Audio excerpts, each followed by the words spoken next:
ตอนบ่ายมันมีผู้ข้าไปคำผสมมาบริเวณป่าซ่าเลยป่าซ่าเรื่องมีชดข้าวบ้านคำขาตำบลนาตาลอำเภอเต่างอยนี่คือภาพบรรยากาศป่าซ่าบ้านคำขาตำบลนาตาลอำเภอเต่างอยนี่คือภาพบรรยากาศในงาน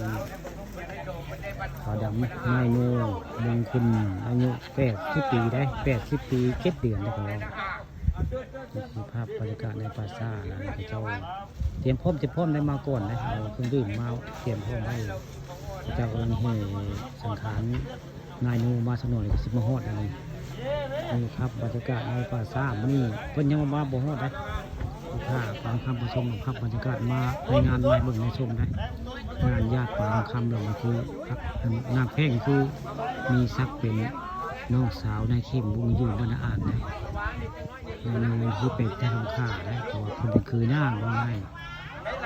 ผู้ตุยมานี่คือภาพบรรยากาศป่าซ่าโชคข่าวอย่างบ้านของข่าตำบลนาตาลอำเภอเต่างอยข่าเป็นคำประชมภาพบรรยากาศในงานมาให้เบิ่งมาชมได้โนดเอวผมมีแต่นายกหรือว่ารองนายกได้มาครบได้หมดเลยนายกก็มาลงนายกก็มาได้อยู่ในรถเอวเต็มตึ้งเลยนั่งทั้งรถเลยนะนี่คือภาพบรรยากาศบริเวณ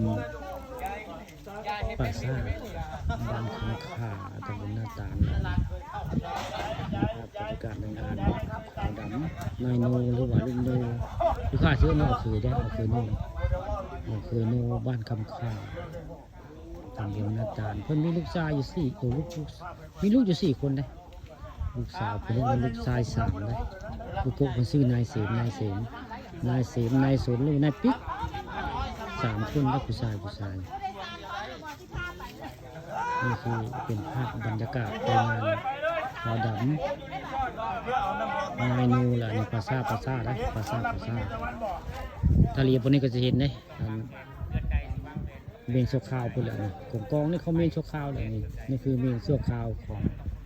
นายนูพระคำขาแล้วนี่เมนชั่วคราวคนแดงก็คือภาพบรรยากาศ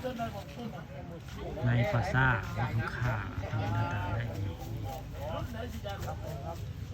นี่คือภาพในงานภาษา